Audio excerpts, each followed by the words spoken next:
नमस्कार. आज माझ्या रेसिपी चॅनलमध्ये तुमचं मनापासून स्वागत.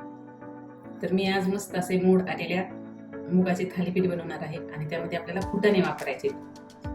मुलांच्या डब्यासाठी एकदम पौष्टिक आणि मऊ असं हे थालीपीठ आहे. अगोदर आपल्याला फुटाणे वाटून घ्यायचे, कारण मूग अगोदर जर वाटले तर मिक्सरचं भांडं ओलसर होतं. अगोदर आपल्याला हे फुटाणे वाटून घ्यायचे. तुमच्याकडे फुटाणे नसतील तर तुम्ही हरभरा डाळीचं पीठ वापरलं तरी चालेल, पण फुटाणे घातले ना त्याची टेस्ट एक छान येते. तर हे फुटाणे वाटून झाले तर हे पीठ आपण एका भांड्यामध्ये काढून देऊ. याला चाळायची काहीच गरज नाहीये. आता मिक्सरच्या भांड्यामध्ये अगोदर हिरव्या मिरच्या, लसूण आणि थोडे जिरे वाटून घ्यायचे.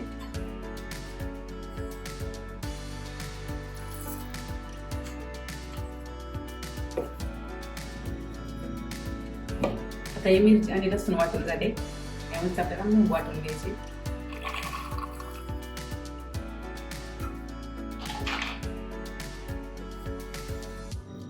असे भरडसर वाटून घ्यायचं, आपल्याला जास्त बारीक नाही वाटायचं. आता हे सगळे मूग आपले वाटून झाले. त्यामध्ये मी इथे दोन वाटी गव्हाचं पीठ घालणार आहे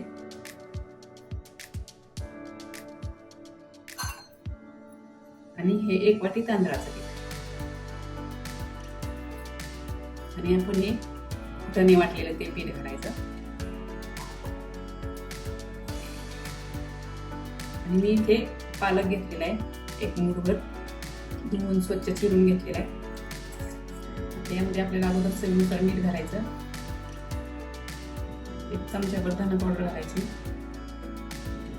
थोडंसं हे काश्मीरी लाल तिखट, थोडी हळद आणि हे अर्ध लिंबू पिळायचं.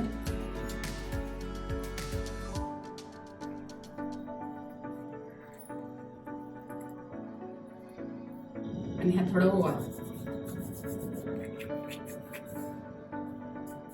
आता हे व्यवस्थित मिक्स करून थोडं पाणी टाकून आपल्याला हे पीठ घट्ट असं मळून घ्यायचं.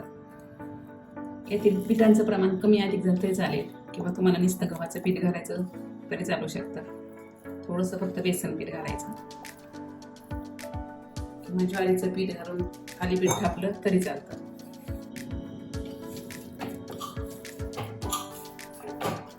मस्त आपलं हे पीठ मळून तयार झालेले. आता हे आपल्याला 5 ते 10 मिनिटं झाकून ठेवायचं.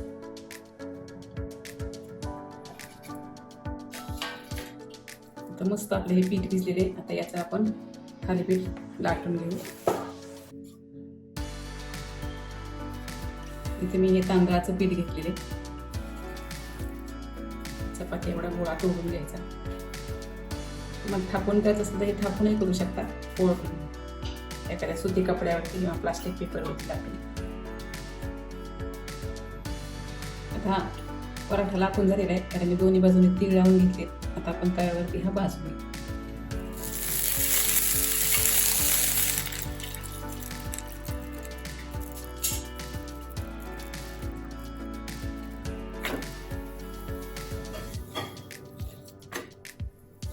दोन्ही बाजूने छान तेल लावून घ्यायचं आणि दोन्ही बाजूने छान असं तांबूस रंगावरती आपण पराठा भाजून घ्यायचा.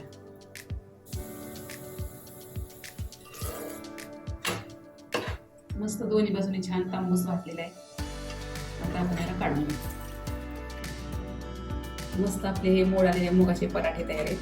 हे पराठे तुम्ही मुलांना डब्याला सुद्धा देऊ शकता आणि सकाळच्या नाश्त्यालाही खाऊ शकता. मस्त पौष्टिक अशी रेसिपी आहे. हे पराठे दही, लोणचं किंवा टोमॅटोची चटणी कशावरही तुम्ही खाऊ शकता. तर मस्त असे हे पौष्टिक पराठे तुम्ही नक्की करून बघा. आवडल्यास लाईक करा, शेअर करा आणि चॅनलला सबस्क्राईब करा.